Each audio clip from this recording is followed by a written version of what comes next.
Bunda, sesuai requestan Bunda minta resep empasi Syakila lagi, dan kali ini Bunda Syakila mau bikin bakso daging dengan zucchini. Nah ini tuh resepnya gampang banget, tinggal Bunda mix aja. Tapi sebelumnya saya kasih tahu dulu bahan-bahannya. Yang pertama yaitu ada timun Jepang atau zucchini. Kemudian ini ada telur ayam kampung. Saya pakai juga nggak terlalu banyak, tapi lihat kondisi aja sih. Terus di sini ada bell cube, keju bell cube, kemudian ada daging sapi cincang, ada maizena, kemudian untuk bumbu-bumbunya ada ladaku. Ini ladanya sedikit banget, benar-benar sedikit banget. Kemudian ada bubuk bawang putih dan juga bubuk biji pala. Dan ditambah lagi ada 1 buah mangkok untuk nge-mix semuanya. Yang perlu Bunda lakukan yaitu di sini saya cincang timun Jepangnya hingga menjadi halus. Jadi nanti pada saat di mix dengan daging jadi lebih menyatu dengan dagingnya dan tidak membuat bayinya tersedak.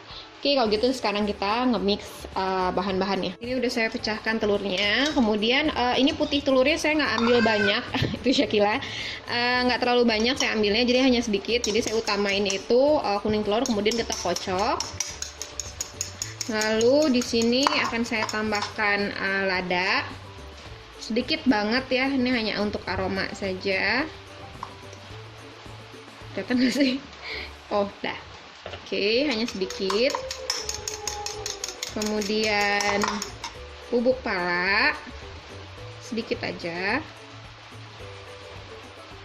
Ini sedikit, benar-benar sedikit banget ya Bun. Kemudian bawang putih untuk aroma supaya lebih gurih.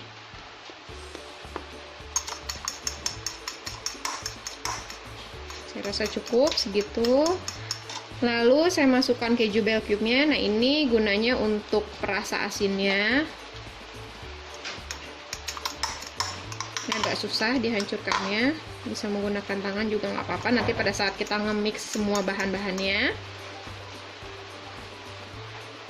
Oke. Kemudian kita masukkan timun Jepangnya yang sudah dicincang. Di sini nggak saya masukkan semua dulu karena saya mau lihat kira-kira sebanyak apa. Oke. Di sini saya akan masukkan daging cincangnya. Ini sengaja saya masukin ke ziplock, di porsi-porsiin gitu supaya lebih mudah. Jadi kalau untuk daging itu supaya lebih awet, lebih baik Bunda porsi-porsi aja untuk sekali makan gitu. Kemudian nanti kalau mau dimakan tinggal diambil aja cuma 1 gitu. Jadi nggak langsung porsi besar dikeluar masukin freezer, itu kurang baik ya Bu ya. Nah, ini kita mix. Kalau Bunda lihat, ini sepertinya butuh telur lagi. Jadi dari sisa yang tadi, ini putih telurnya akan saya tambahkan.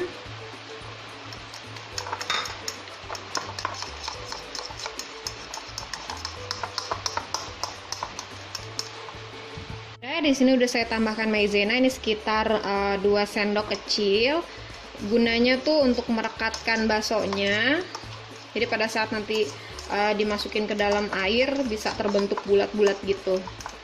Untuk ngebentuknya juga terserah Bunda ya. Kalau misalnya Bunda mau pakai tangan bisa, tapi kalau saya lebih seneng teksturnya tuh agak encer gini. Jadi nanti saya ngebentuknya tuh pakai sendok. Terus saya masukkan ke dalam air yang mendidih. Ini kita mix. Nanti akan saya tes sekali supaya melihat apakah baksonya sudah terbentuk atau belum. Kalau misalnya belum, bisa ditambahin maizenanya lagi. Nah, di sini saya udah ada 2 sendok kecil. Nah, ini akan saya gunakan untuk mencetak baksonya. Begini caranya saya mencetak bakso. Saya ambil sedikit aja dulu. Sedikit aja.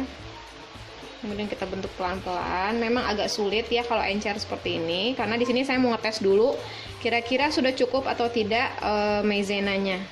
Kemudian kalau sudah terbentuk seperti ini, kita tinggal tuangin aja.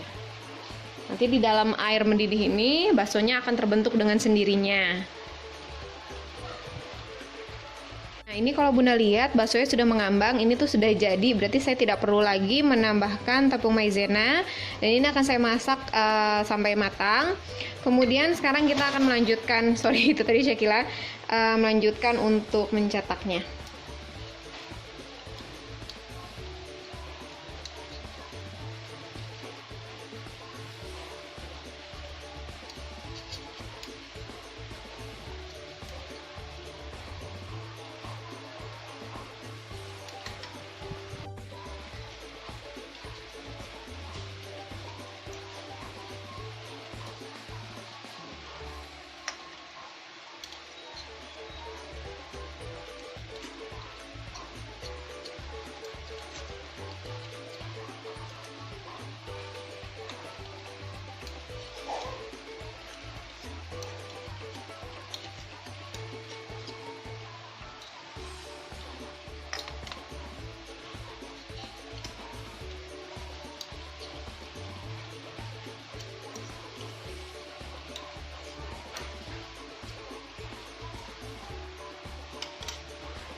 Ini baksonya masih saya masak dengan api kecil supaya benar-benar matang, karena kan ini daging sapi ya, mentah gitu.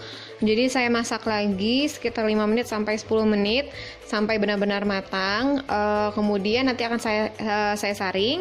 Sesudah itu akan saya taruh di tempat wadah seperti ini kayak lock and lock dari kaca gitu.